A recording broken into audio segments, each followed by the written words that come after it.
this only takes about 5 minutes to do. This is being stretched out because I'm teaching you right now, but you can do it fairly fast. Now, somebody else who's never had anything done to them, hop right up. All right. All right. Now, what's your name? Randy. Randy. Okay, Randy. One of the things that happens to us when we have a full, long day is sometimes our heads get clogged. And that's a part of not thinking well, but it's also, your head feels stuffed, like you wish you could clear it. Do you know what I mean? Yes? Okay. Now, I'm going to test you, okay?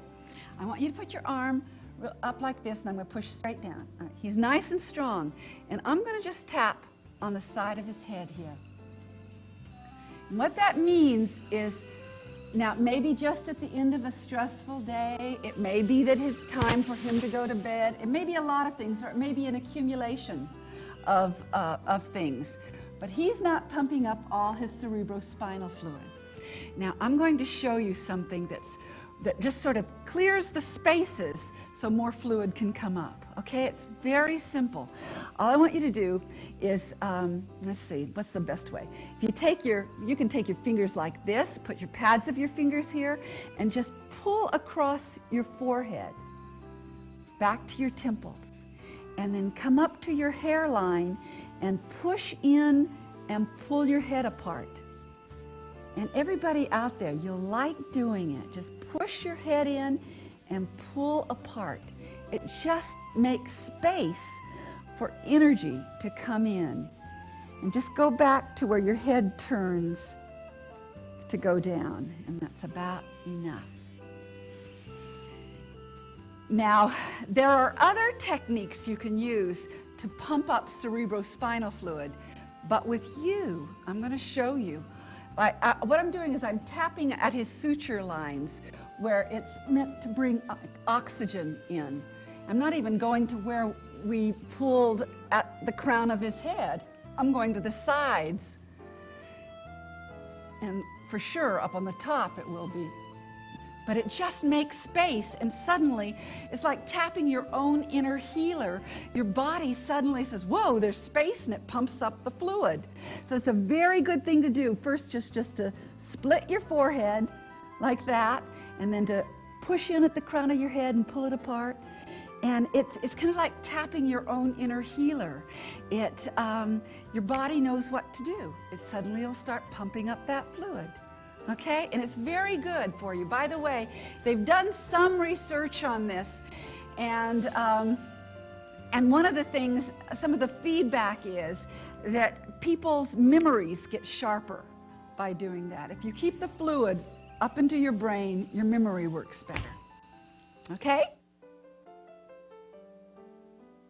Now, I want to say that sometimes when you start moving energy around, and especially if you're not used to it, your energy might move to an area of your body and it will reveal where there's a block, so you might feel it. Now, Julie, all right, Julie just told me that that she was feeling something that she hadn't felt before she came up here. And what she was feeling is that her back was feeling, a little, like it hurt a little bit now. And the reason why is exactly why I just said, that you start moving energy and it'll move to an area where your energy isn't flowing as well. And on that particular energy test, it literally tests these huge muscles. Energy has to go through this part of your back. So if you have some vulnerability there, it may show up. So we're going to fix her right now. Come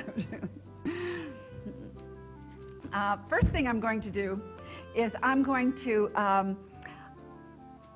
therapy localize her so that without having to find all of the pain in her back, I can go down. I'm going to just touch on her spine. I'm just going to lay my hand in different places and test her. Okay, you hold your arm real strong.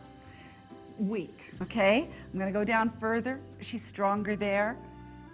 A little weak. She's a little weak all the way down. She gets weaker down here. You can find very easily where somebody's off by just testing them. Now, what I'm going to do is I'm going to lay her on her stomach with your head at this end. And there is something called a neurolymphatic flush. Sometimes it's called a spinal flush. But what you do is you just take either your middle fingers or your thumb, and you just travel straight down both sides of the spine to the tailbone, starting at the very bottom of the neck.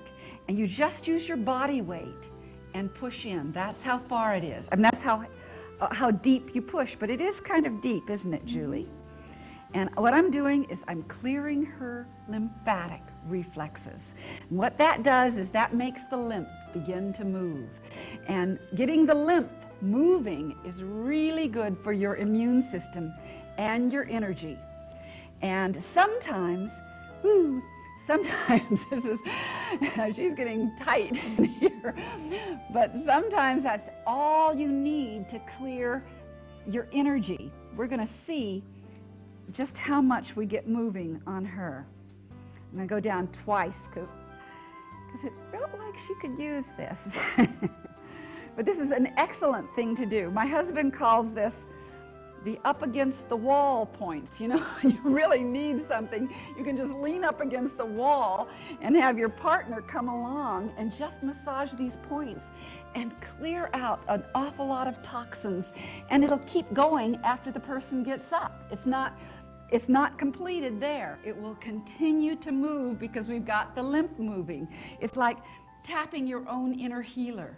Okay? Now, I want you to get up off the table, move a little slow. Sometimes it can make you feel a little wobbly. All right.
Now the next, just go straight down your sternum and massage right on the top of your sternum itself, and notice if you've got any tenderness. And it can make you cough. It really can, because it governs the lungs. Okay? The next points just go in between all the ribs on the side of the sternum. And you are massaging your lymphatic point.